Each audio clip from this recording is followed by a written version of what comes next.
Hello class and welcome to our lecture. In today's lecture we're going to be talking about human resources and employee training. So let's get started. Training is a process whereby people in the organization acquire the skills and capabilities to aid the organization in achieving its goals. This includes both hard skills such as computer programming or other hard mathematical skills or hard skills that can be measured and tested, as well as soft skills such as communication, leadership, working with others and the likes. So poorly trained employees are likely to perform poorly in their jobs, make mistakes, and cost organizations money. Therefore, it's understandable to know that training employees and ensuring that employees know how to do their jobs and do their jobs well, they know how to interact with each other, how to behave in a certain way to avoid lawsuits, is very important not only for the company's success, but also for their bottom line. There are many important benefits to training and many reasons why organizations engage in training. First off, employee training helps make organizations more competitive. It also helps them retain valuable employees. Believe it or not, in many surveys, once a person reaches a certain level of income, generally the income is $40,000, other elements of their job becomes more important or becomes increasingly more important. And simply giving raises to employees no longer drives their customer satisfaction. Sorry, I apologize. No longer drives their job satisfaction. Instead, other things like ability to get promoted, um, tasks and skill variety within their jobs, and employee training become increasingly more important elements that drive employee satisfaction in their jobs. Training also helps the organizations achieve their overall organizational strategies because you have employees who work for the company who know how to do jobs that need to be done and know how to use those skills to develop, to help fulfill the organizational strategy. It's important to note that while HR is generally the department that's responsible for employee training, they work closely with hiring managers to identify where the areas that training needs to take place and how to structure those trainings with existing employees. When doing training, it's important to do a cost-benefit analysis. What we mean by this is that you want to make sure that the training that you're giving is creating some type of return on investment for the organization, that there's some benefit financially or to the bottom line or some other component such as employee satisfaction, motivation, performance, something that brings value for the organization. The training is somehow delivering on that. Otherwise, you're just spending money on training and you're not getting any benefit from an organizational standpoint.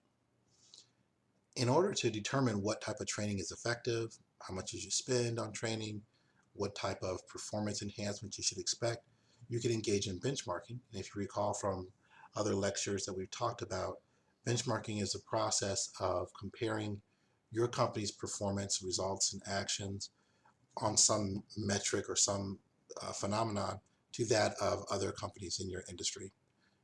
Notably, you would compare it against industry leaders. So you would say, we did this training program. This is the results of our training program. How does this compare to, say, Walmart doing the same or a similar type of training program? And you would compare yourself that way. Effective training efforts should consider the following things. 1, does the training need to be done? 2, who needs to be trained? 3, who's going to do the training? Is this going to be internal staff? Or are we going to hire consultants to do it? 4, what form would the training take place? What we're talking about here is, should it be online training? Is it face-to-face training or some other variation? How will the knowledge be transferred to the job? And this really is the telltale one, right? If a person goes, they engage in this training, now they have that training and they're starting to work the very next day. Are they going to use that training in their job? How will that knowledge be transferred onto the job, thereby resulting in some type of performance improvement or cost saving to the organization? To that point, you have to ask, how are we going to evaluate the successfulness of the training? So it's important that we consider all those questions when designing a training program and deciding whether or not to even have training in specific elements. Linking strategies to training. So we talked earlier in chapter 1 about how organizations, their HR departments are becoming more strategic in nature. SHRM, Strategic Human Resource Management. And a big part of that is being able to identify large-scale organizational goals that human resources can help the organization fulfill. Training is a big part of that. So if an organization identifies their next strategic initiatives for the company, so the next 5 years they want to make some transition, or these are the strategic goals, HR can then look at those goals and then decide what type of training programs employees need in order to help them fulfill those goals. So strategies come first, then there's an evaluation of those strategies, and then the training programs for employees tend to follow. And that's what we're talking about here in this chart. Taking a deeper dive into the training process, what HR tends to do is they'll do a needs assessment, and this could be tied to strategic goals or existing company goals. But they would do a needs assessment. Oftentimes this is done through a survey, or it could be a set of interviews with hiring managers. They then design the training program to meet those training needs, and then deliver the program. So they schedule, they conduct it, and they monitor the training. They deliver the program. They evaluate the successfulness of the program, and then use that information to help reevaluate the needs assessment. And that process continues on like a never-ending loop. When it comes to understanding the organization's needs for training, there are 3 things that can be done in terms of assessing training needs within an organization. 1, you can do an organizational level analysis. 2, you can do a job task analysis. And 3, you can do an individual analysis. These really represent the 3 different levels within an organization. So the organization as a total entity, so to speak, you could say, what skills do we need to have present in this organization? We need to have stronger Excel skills, stronger PowerPoint skills, or we need to have people who know how to do this type of programming or what have you. And you can institute that training organizational-wide. Commonly, what's done organizational-wide is training that relates to legal activities to make sure that that employees are not engaging in discrimination or violations of equal opportunity or violations of people's protected classes. That may be done, for example, on an organizational level. You could also look at specific jobs and understand where there's deficits in employee skills on specific jobs and give training in those jobs. And that would be the job/task analysis component. And then third would be the individual component. This is where you may talk to specific employees and ask them, what are the areas that you personally want to grow and develop? How is it to personally grow and develop your career? And then develop training programs around those specific organizational goals. Here's just a closer look at the content we just covered on the previous slide. So I'd encourage you to pause the video now, take time to read this slide in depth, and then when you're ready, simply resume the video. This slide is pretty important, and it goes all to, this slide speaks to how do we evaluate training? How do we select the best model? How do we know our training is effective? There are 3 common approaches to this. 1 is post-measure tests. The second is pre- and post-measure tests. And the third is pre- and post-measure tests with the control group. Let's take a moment to discuss each of these. The post-measure test works like this. I give a training session, and then I give an evaluation. So I may give a training session on how to build widgets. Once we're done with the training, I'll give you a test. And I'll ask you 15 or 20 questions about how to build widgets. And I'll say, if you got an 80 or a 90 or what have you, I say, great, my training was effective.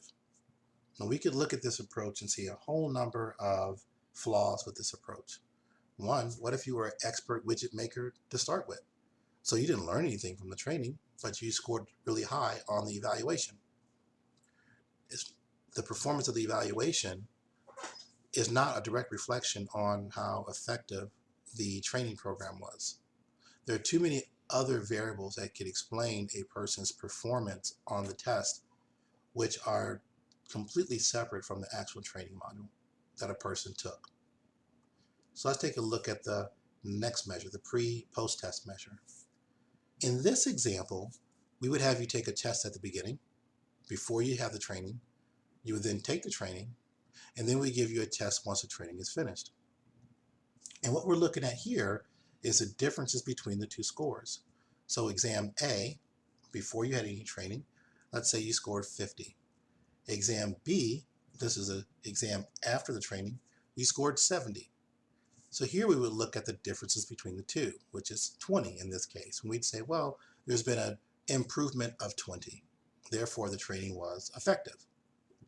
Well, there's also some flaws with this approach. What if you took the pre-test, you did the training, and you took the post-test, but your experience on the pre-test influenced your answers that you selected for the post-test? So there was learning that took place because of the pre-test. That learning had nothing to do with the actual training. Another way of looking at this, let's say you had the pre-test, then came back the next day, you did the training, you came back the next day and you did the post-test. Well, how do we know that there wasn't some factors that took place between the pre and post test that had nothing to do with the training, which influenced your knowledge? Let's say, for example, you became very interested about building widgets. So you went home and at nighttime you studied a bunch of YouTube videos on building widgets. So you improved your knowledge vastly. Then you went back the next day, took the test, and you did well. Well, how much of that increase in your knowledge was attributed to the training class that you took versus the YouTube videos that you watched? So there's a possibility that there's confounds in terms of determining how effective your training program is. This leads us to the third approach, which is a pre-test, post-test with a control group. Much like the aforementioned test we just discussed, we have a pre-test, we have training, and then we have a post-test. The big difference with this one is that we actually have two groups. One is a control group, and the second is the actual group receiving the treatment. So here's how that looks. The control group comes in, they take a post-test. The control group comes in and they take a pre-test. They have no training, and then they come back later on and take a post-test. The group that's actually receiving the treatment, let's just call them Group A, they take the pre-test, we get scores for that. They then take the training, and then they take the post-test, and we get scores from that. So we would look at the differences between those two scores. Let's say, once again, you got 50 on test number A, and you got 70 on test B. So there's a 20% improvement, or a 20-point improvement. We then go look at the same thing for the control group. So the control group got 50 on exam A. They received no training, and then they took exam B. And let's say on exam B, they got 55.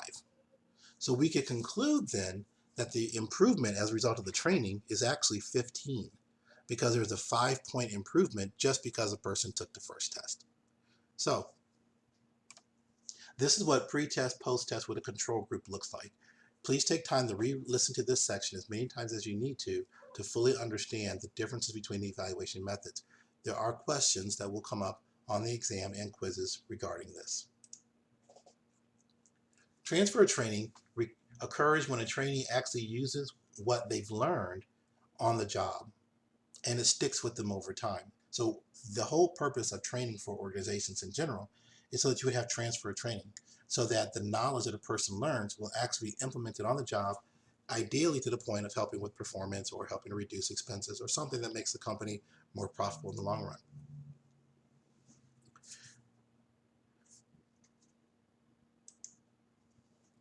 There are a number of different learning styles that people have. All of us are different. We all learn in these different ways, but we may have one or two methods that we kind of prefer. So you have auditory learners. These are people who learn through listening. They learn through listening to words and sounds. Textile learners, these are individuals who learn by doing. So they want to actually get their hands on, go do the work, go experience it. And then you have visual learners. These are people who learn by watching. So they learn a lot by watching people. So online learning, video learning, those visual learners, that really appeals to them because they can watch something being done and then they can go out and do it or mimic it. It's important to understand that everybody learns differently, and as we're building out training programs, that we build in components that will help people know regardless of their learning style. There's another concept that's called learner readiness, and this directly impacts how much information a person takes away from a training session or training program. If a person is deemed not to be ready to learn, they just, for some reason, they're not ready to learn, then you can have the best trainer available, and that person still may not walk with much change in terms of their knowledge about the topic. Here are 4 components that affect or that influence how ready a person is to learn. One would be the ability to learn. If a person fundamentally lacks the ability, then they're going to have very low learner readiness. Let's take, for example, my 3-year-old son, and I'm going to start teaching him college algebra. Well, guess what? He fundamentally lacks the ability. So when it comes to his learner readiness and his performance, it's going to be quite poor because he simply lacks, he just can't do it because cognitively he's not there yet. Motivation to learn. A person just doesn't want to be there, who doesn't want to engage in the training, they tend to reduce their effort, reduce their focus, and as a result, they're not really ready to learn. So if a person has low motivation for engaging in a particular training program, then you could expect that they're going to have low knowledge retention and low performance. Perceived value or utility. This refers to the idea of what's in it for me. I can go through this training, but I'm not really going to learn anything. If I don't think that the training is valuable to me, if I don't see it as something that's useful to me, then I tend to reduce my focus, reduce my motivation, and I'm just not interested in learning. My learner readiness is decreased. Think about some of the classes you've taken in college that you deem to be completely useless, or some of the topics in various classes that you personally believe are useless and will not be of value to you. It's very likely that those are the same topics that you don't remember much about. And that's a direct reflection on your learner readiness. And then self-efficacy. Self-efficacy refers to a person's belief in themselves, their sense of self-confidence. There are some people I've met who have tremendous self-efficacy. They believe they can do anything they put their minds to. As such, if they choose to learn something, then they will engage in it accordingly, and they believe they can learn it, and most likely they will learn it. Similarly, if a person doesn't believe they can learn something, if they think, oh, this is too complicated, it's too hard, I can't do it, then guess what? The result is pretty much the same. They will not be able to do it. Their retention will be low, and their performance will be low. Subsequently, they have low learner readiness. So it's important as you're developing training programs to understand all these different motivators and realize that they will affect how much a person leaves, how much knowledge a person leaves with from your training. You also want to consider the nature of training. So how is that training going to be delivered? Okay, what's the subject matter going to?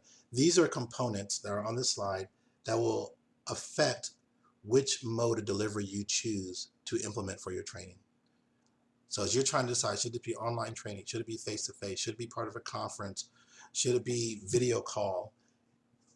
These are components you want to consider before making the decision of what type of method you're going to use for delivery. Okay, what's the timeline? How much time does the training have to take?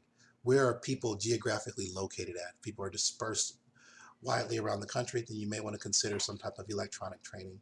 Can it be self-paced, or does it have to be guided? Okay, what are the costs of the training? E-learning refers to using the internet or any other electronic means to facilitate learning and training for people.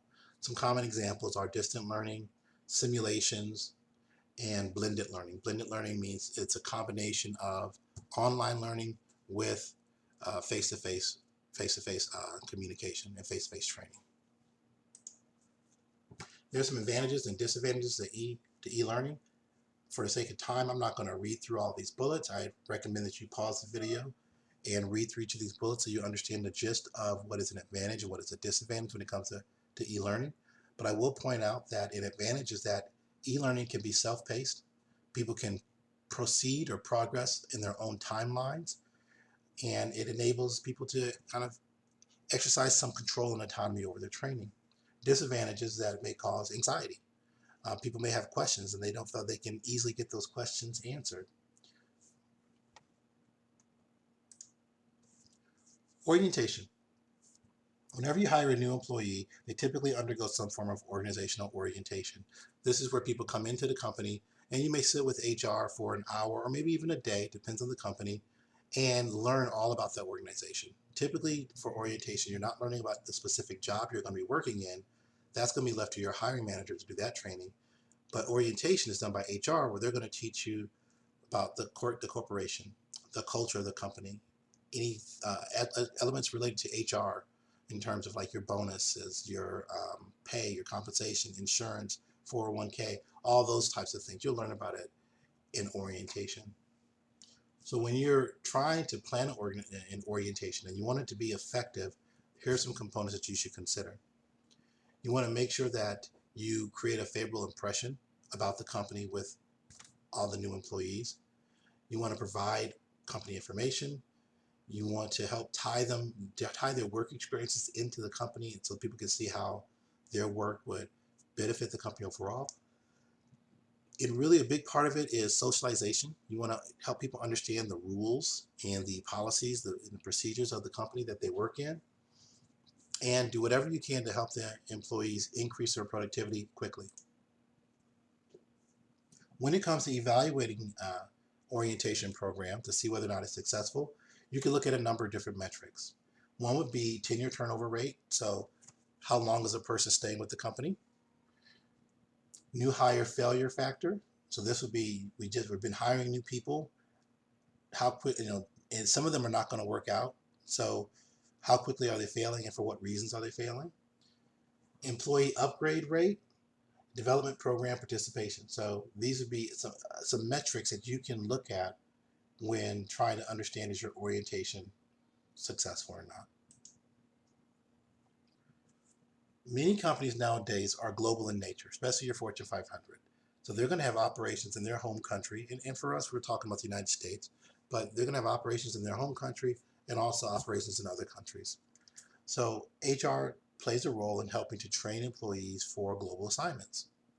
There are three components specifically which are important that a person receives training in. That would be your cognitive, emotional, and behavioral aspects. Cognition refers to that logical, rational reasoning center within your mind. It guides your knowledge of, the culture of organizations, how you choose to interact with people, how you process information, and decisions that you make. So training can be offered to appeal to your cognition by talking about the traditions, the histories, and the cultural customs of the country that you're going to be going to be assigned to. Emotional. This refers to that feeling of emotions that we have within ourselves and knowing how to properly interpret behaviors and actions in the right emotional way. So training can help people to reduce their prejudices and help reduce their sensitivity to the actions and behaviors of other people who may behave in strange ways, but those strange behaviors really only reflect differences in culture, not anything personal. And then behavior, this refers to the actions and behaviors that a person engages in. So it's important to receive training in this component as well, because you need to be able to socially integrate in with other individuals, and you need to know what is appropriate and inappropriate social behavior. Cross-training refers to teaching employees more than one job. So let's use an example of a fast food restaurant. You hire somebody to be the fry cook. Once they're in the organization, you're going to engage in cross-training. So I'm going to teach you how to do the hamburgers, I'm going to teach you how to work the cash register, and I'm also going to teach you how to do the drive-through. So while you are a fry cook and that's what you do, because you're cross-trained, you can take on other components within the organization. And this works for jobs that are low-level, like fast food operators, all the way up to senior executives. There are some challenges associated with cross-training. A lot of employees will give you pushback, and they will give you pushback because they perceive it as being more work, and they would probably question, are they going to get paid more by learning to do other people's jobs as well? This also would be considered threatening to unions, because if there is some type of disagreement about benefits or pay or whatever else in the union, the fact that people are cross-trained, the organization will be able to keep its continuity and keep working better, even if there's some type of union dispute. External training. So this refers to hiring other companies to do the training for your behalf. And there's reasons that are good for this, and there's some drawbacks as well. So it tends to be less expensive to outsource your training than to hire people and have them on staff to give training to your employees. Um, Another reason why organizations invest in external training or hiring third-party companies is because they may lack the expertise to do the training themselves. And also it helps to have interaction with other people who are outside the company. You can encourage your employees to get certifications and to get a host of other training facilities. I say a lot of companies partner with colleges so that their employees could actually go and get college credits for classes to improve their knowledge, skills, and abilities, and thereby help the company overall. Some organizations go as far as to even offer educational or financial assistance, a tuition reimbursement program, if you will, to employees who are seeking to increase their knowledge. Knowledge management is a very important part of organizations. And what we're talking about here is as employees work within a company and they work on various programs and projects, they gain a tremendous amount of knowledge. So knowledge management refers to the ability for a company to capture that knowledge, share and disperse that throughout the company so that knowledge is readily available for anyone who needs it when they need it. So this is a pretty big industry that's developed. A lot of it centers around databases, collecting and codifying information and providing it in usable formats for people to be able to search and to query to help them in decision making in the future. And lastly, we have here training as a revenue source. And this is a little bit less popular, but it can be done for certain companies. Take Microsoft, for example. You can imagine Microsoft being a very large corporation. They have a lot of employees in there with varying skills on how to use their Microsoft products. So you can imagine that Microsoft has created a number of training modules to teach their employees how to use their products. Moreover, as Microsoft develops new products, additional training programs are developed to teach employees how to use these new products. Well, those same training programs can be bundled up, packaged, and sold to customers because, after all, if it could train a Microsoft employee on how to use the software better, that same training would be useful to other customers. And this is one way that HR can begin to try to bring in some revenue to the company as opposed to just being a cost center. That wraps up this slide. If you have any questions, be sure to send me an email. Thank you very much and have a good day.